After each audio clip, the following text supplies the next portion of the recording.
What's up, everybody? My name is Eric Bland. I bought my dream car. That's right, I bought my dream car, and I want to show it to you. But first, thank you guys for subscribing to my channel. I do appreciate it. It means a lot. It's the subscriptions are going up. Here she is in all of her glory. How beautiful she is. This is my Bentley GT. Absolutely stunning. Gorgeous. She is gorgeous. Take a look at those rims. Absolutely gorgeous car. How did I get here? Why did I buy it? I'm a window cleaner. Window cleaner at heart, okay? I don't so much window clean anymore. I love window cleaning. I have a business doing window cleaning, gutter cleaning, and power washing. I worked very, very hard to get to this. Let me tell you, let me see. Look how beautiful. I love the grill. Absolutely stunning. We'll go inside and take a peek in the, we can take a peek in the driver's side. Take a look. A little dirty right here from my foot. But let's get inside. Absolutely love the color. Oh my gosh. I would highly recommend you guys sit in one. Go sit in one if it's your dream vehicle. Sit in one. Grab the steering wheel. The steering wheel is absolutely just gorgeous. This is not a good selling point of the vehicle, but it took 6.5 cows to make all the leather interior that's everywhere in this car. Okay, 6.5 cows. So it's absolutely just beautiful all the way around. I adore this car. I baby the hell out of it. Does it cost? What's it cost for insurance? Insurance in the state of Michigan, full coverage insurance. Just know if you're going to buy it, you're going to pay a lot of money for it. Just the plate itself costs $1,100 a year. That's right, $1,100 a year just to plate it. All right, I got a customized plate, so it costs more. It's like I think it's only like $35 more, but all the controls. This is for the heated seat in the back. You can roll this up and down for heated or cooled seats. This is nice for comfort. You can adjust that for your comfort in the back. And the back is, is beautiful. It's a Bentley, right? Take a look at, this is my favorite part of the entire car. You see this, right? Closes itself. You don't have to slam the door, no more. The back of the trunk will open up. Got my golf clubs in there. And then we hit the boot close down. How did I get that? Why did I get this? I've been dreaming about this car for a long time. There she is in all of her glory. Let's go ahead and go back in so we can get some quietness. So I bought that vehicle this past year. I wanted it. I always had a goal that I could buy it when I was 35 years old. So May 13th, I'm getting nervous because I was like, all right, my birthday's coming up and I haven't bought my dream car, but I knew it was right there on the brim. But I was looking for one for the last year-ish and seriously about 5 months really looking for one. And like I said, I always wanted to buy one before my 36th birthday. I wanted to have when I was 35. It was a goal that I had written for myself. And I found this one at a dealership, bought it, love it. It's got 29-something thousand miles on it, and it's just absolutely gorgeous, okay, in and out. It's a beautiful car. But let me just tell you, I am not a person that came from privilege, okay? We grew up in single trailer park house. You know, we grew up in the ghetto, seriously. We grew up in Pontiac, Michigan. Bounced around from there all over the place. Then we went from Pontiac to Waterford Trailer Park, lived all around. And then as my dad's career got better, it was okay. And then it went to hell and handbasket. Then we were eating at the missions and all kinds of crazy stuff, okay? So to give you a better idea about me, again, what do I do for a living? Like people ask me all the time now when I'm driving this. They used to ask me it when I was driving my C5 Corvette, which was a huge dream of mine too. I lived out of a trailer park when we were kids, all the way up to, oh God, I can't. My father moved out of that area, got into married a lady in Port Huron, Michigan, and we lived there for some odd years, and then we moved to Lake Orion. So that was a lot nicer. I was like, man, these people are like very wealthy. But let me fast forward a little bit down the way to where I was living out of a pickup truck. Okay, so my family had passed away, my mom and dad, and my brother was down in Indiana, so I couldn't really get to him at all, and I'm glad I couldn't, because I pulled up to a truck stop in Clarkston, Michigan, and that evening is when I pulled up to that. But that morning started off way completely different. I got up for work like everybody else gets up for work. I was living with a lady, and it was, she had her daughter, and so I wanted to respect that factor.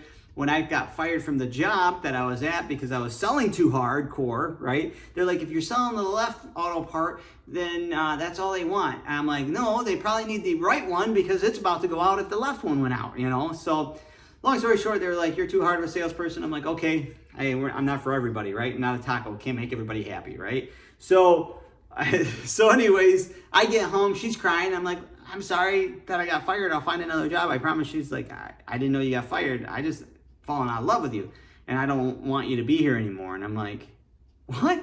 I'm like, you got to be kidding me right now. I'm like, I just lost my job. I got $86 in my pocket. I got nowhere else to go. She's like, I don't know, figure it out. So I was like, all right. So I packed a bunch of stuff into my car or truck. Let me go ahead and show you. I have that picture somewhere. I don't know where I put it. Let me show you this little truck. I think I put it out here. Right here it is. I brought it out. I keep it in the Bentley because I want to remember the reality of where I came from. So I was in this little truck. It wasn't decorated up for the window cleaning part of it at first. But I pulled this thing into a truck stop. And I didn't know it at the time. I was going to stay there for 28 days, you guys. 28 days. Little S10 pickup. It was the most uncomfortable. I'm about 6 foot tall, and to lean across that thing, it was very uncomfortable. It was a pain in the tail.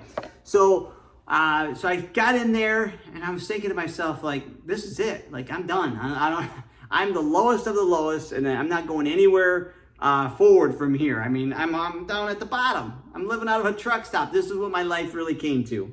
And I had my gun sitting on my lap, and I said, hey, listen, you know what? I think this is time. I think it's time to end my life, and I'm just going to cruise through some YouTube and just get some stuff off my mind, and then, settle it, with him and I.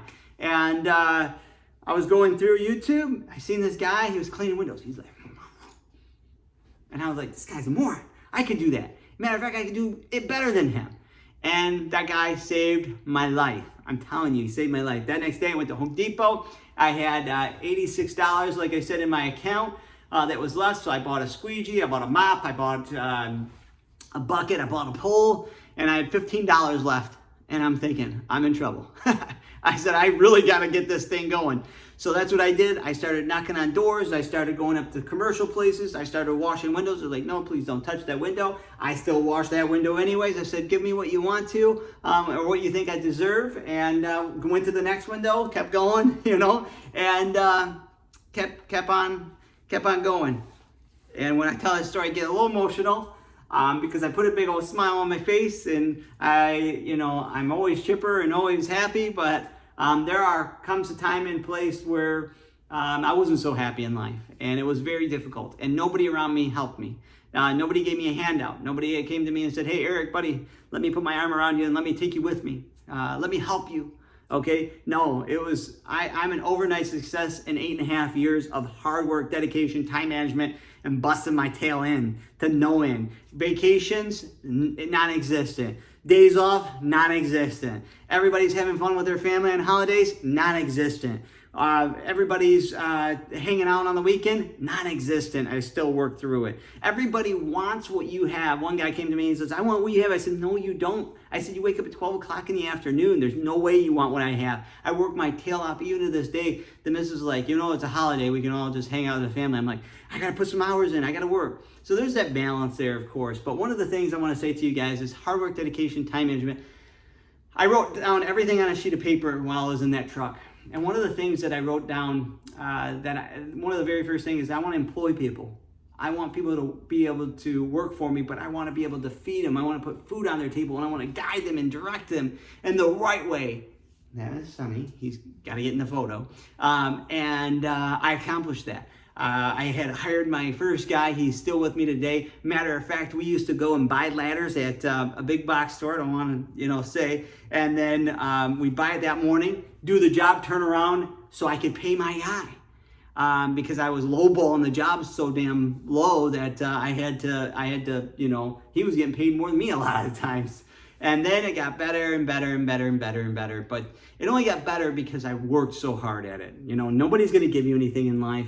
I didn't have, severance pay, or I didn't have somebody die and give me a bunch of money or anything like that. No, it was all hard work, dedication, time management. Matter of fact, in high school, I barely was able to pass high school. I wasn't eligible to walk and get my diploma. I didn't have enough credits to walk across the stage, so it was very difficult for me on that. But one thing that I always did is I believed in myself. And I have this witting thing about me where I just believe in myself. Somebody keeps telling me, it just rolls off my back. Now, sometimes I get upset about it and I say, you have no idea how I got here. I worked every day for this. And I also put on there that I wanted to buy a motorcycle, C5 Corvette. I also put on there other tangible things, and I nailed every single one of them down. Matter of fact, everything that was on that list, I have. To this day. And I learned that list thing is because on that fourth night, I was watching a video and it was about motivational, and he said, write it down. Things that you write down, you can shoot for. You can remind yourself every single day. And that's what I did, you guys. And I worked, I keep saying this over and over, I worked really, really hard. And you will accomplish anything that you put your mind to, anything that you are able to think in your mind and write it down on a piece of paper, you will accomplish. I promise you. It's not like this fortune teller thing. You have to work for it, though. You have to work really, really hard for it. And, I wrote down the motorcycle thing. I bought my first Harley 2 years ago. I wrote down that C5 Corvette. It was torch red. That's what I want. I could see this guy with a white hat on, and it had a polo sign on it. Guess who has a white polo hat? Or white hat with a polo guy on? Me and my C5 Corvette torch red, right? And I bought that last year. The kids are enjoying it. But I do it all to let my kids know that, you know what, anything you can dream up is nothing is impossible. I always tell them, if you want it, work hard for it. And once you have it, matter of fact, my stepson Trent, he was wanting these Bose headphones. I have these Bose headphones. They're like $399 or something like that. I can't remember how much I paid for them. But he wanted them. And I said, well, why don't you stop buying the stuff on the video game systems, and why don't you, buy the headphones? And he's like, well, I don't have enough money for it right now. But he gets a little bit of money and then he spends it. A little bit more and spends it. So I put the box in front of him, and now he's putting money inside that box of the headphones. And I said, that's going to be your motivator right there. Once you get enough, you go to the store and buy cash. Not a problem. You're not gonna buy credit or anything like that. He's only 11 years old, so you can't buy it on credit. But that is my point, you guys. If you guys work hard towards something, you guys can achieve it. I will promise you that. And then I just made my new goals to reality list. So I don't call them just a dream list. I call them goals to reality. And I tell my kids that all the time. Put it on your goals to reality. What do you want to do? What do you want to accomplish? And my new ones scare the shit out of me. Oh my gosh, I have a Lamborghini, a Ferrari on there. I have an airplane or a helicopter to be able to fly one of those one day and even buy one. So my goals are huge. Big dreams, big ambitions. Hey, you never know where you are going to land if you don't shoot for them, right? So I love you guys so very much. Thanks so much for subscribing. The channel is growing tremendously. I do appreciate it. And I know a lot of these guys are like, well, it's not about the technical things on the Bentley. Yeah, you got other videos for that. This is more of a motivation video for you guys that decide that you can't do it because you have lack of money or lack of education or lack of whatever it is. I was there. No excuses. You can take those excuses, throw them away. I was there. If I can do it, you guys, if you have a roof over your head, you're miles ahead of me. If you guys have, parents around that's able to, borrow you some money, or friends, you're loads ahead of me, okay? I don't highly recommend any of that. I highly recommend you do it yourself so you don't owe anybody anything. And at the end, you can smile and say, yeah, I did that. Matter of fact, the guy, I had to go to one of our Tim Hortons because my guy forgot to put one of those stickers on, big decals. So I went over there in the Bentley, and because that's what I had at the office that day. So I'm sitting there, I'm putting it on and everything, and the guy goes, beautiful car. And I said, isn't it gorgeous? I thought he'd seen me get out of it. And so I thought, oh, cool, I'm over there like, yeah, thanks, man, in my head, And he was like, one day you could have something like that if you actually went to college. This is the story he had with me. And I'm going, I'm like, okay, I'm just going to play along now. And he's like, no, seriously, one day if you go to college, and get things right, you can have a car like this. Anything is possible. And I was like, you're right, sir. Anything is possible. I said, you're absolutely 100%. And I just went on my way. I kept washing the window and putting the sticker thing on and then squeegeeing the sticker thing on there. And then I was done. And he was sitting down and having his coffee. And I went ahead and I grabbed the key to the Bentley and I just popped open the hood or the trunk, and I put my, everything in there. And he was like, that's yours? And I was like, yeah, hard work, dedication, and time management will get you anywhere in life. And he was like, son, I apologize. He's a little bit older guy. He's like, son, I apologize for saying that. And he goes, oh my God. He goes, you are, this is it. This is the American dream, And I said, yeah, but you can't always speculate that, that people can't afford things. You know what I mean? And I can't tell you guys how many stories in this car. It definitely makes you drive a different way. It makes you feel a different way when you're in it, for sure.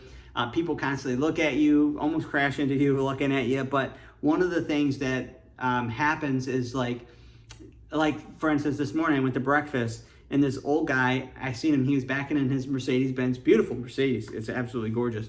And I pulled in and he gave me this dirtiest look. And it was like, cause I don't know why. I was like, cause it's my age. I'm 36 years old. I'm driving a Bentley. I love it, right? And he's this old man. I mean, talking about another 10 years, he won't be here. Hopefully he will be, you know what I mean? And maybe 10 years I won't be here. But that is the thing right there, that stipulation. And so like if we're sitting somewhere and we're walking towards the car and people are looking at you and like trying to play whether or not you're the owner or you're just looking at the car. And we were over the weekend. My son was eating ice cream, and we were sitting there in front of the ice cream store, and this couple didn't see us pull up in it, and we were sitting there eating ice cream, and my son was standing next to it, and he grabbed the doorknob to the back seat, or the back, the back of the car, and the guy goes, young man, don't touch somebody else's car, and he goes, Liam, he is like me to a T. He's like, this is my daddy's car. I was like, yeah, I was like, he's fine. And the guy was like, oh, sorry. So there's a stipulation there for sure. When you walk to the car, it definitely makes you feel some sort of way for sure. And it's a feeling, not to be like, I drive a Bentley now, blah, blah, blah. My kids joke about it all the time. They're like, George, take me here. George, take me there. But it's definitely something to be proud of when you're driving it. And for me, it's a huge trophy for me and my success. And so now, I'm telling the kids, let's get a Lambo, let's get a Ferrari, let's have some fun. Let's enjoy. Let's buy a helicopter or a plane. Let's save up. Let's do this. And I'm telling you guys, hard work, dedication, time management can take you further than you will ever know as long as you stay dedicated. Imagine if you worked harder than you did last year, where you'd be. Think crazy stuff. I used to stand in line at Myers and Walmarts and passing out cards, and I couldn't afford anything in there. But I was standing in line acting like I had a bag of chips in my hand and a thing of loaf of bread or something. I was sitting there and they're like, oh, I'm like, no, go ahead. The missus out here. I didn't have a missus back then, but I was like, she's out shopping still. She's got to go grab some. Go ahead. And this manager came up to me and was like, sir, you've been here an hour. Where is she? I was like, there is nobody, man. I can't even afford this. I'm just pitching my cards out for window cleaning, gutter cleaning, power washing. He was like, for an hour and a half, you've been here. And I said, yeah, I'm just trying to make a living, sir. He's like, hey, can't put any harm in that. I said, no. I said, all right. I said, I'm going to leave now. I can't afford this stuff though. And he was like, let me buy it for you, man. I was like, nope, I don't want anything. Nope, I don't want handouts. I want to get to the end knowing that I did it by myself. And he's like, man, I do appreciate your hustle. I was like, absolutely. So I see him ever so often. Now he's still at he's at a Walmart, and he's still at the same Walmart. And when I bought my C5 Corvette, I went down there and visited him, and he's like, my man. And he's like, I see you. I was like, thank you, sir. I appreciate that. And then when I got the Bentley, I drove it down there. And he's like, man, I see you. And then when I got my commercials on TV, he was like, hey, I seen you on TV. I was like, yeah, I know, man. So, and the haters out there, you got to love the haters, right? They're like, man, you got a TV commercial, man. Oh, dude. I'm like, yeah, I'm going to send you a TV so you can watch me all season long, too. But no, it's not about being big-headed. It's about looking at the people that told me I couldn't accomplish anything and not having to tell them anything. They're just looking at it now. Matter of fact, on Facebook, it's so funny. You got a Facebook story and you got a Facebook regular page. Facebook story, you can see who's looking at your page. And you're just like, yep, I got it. Yep, still winning, right? And so I just wanted to say I love you guys. Whatever you guys do, hustle to no end, and you guys can achieve it. I love you guys so very much. Thanks for watching my channel. I do appreciate it. And honest to God, this is a huge honor to be able to share with you guys, people that cheer me on, people that push me up. I want to pull you guys up with me, and we're going to go to the top. I love you. Until next time. See you guys.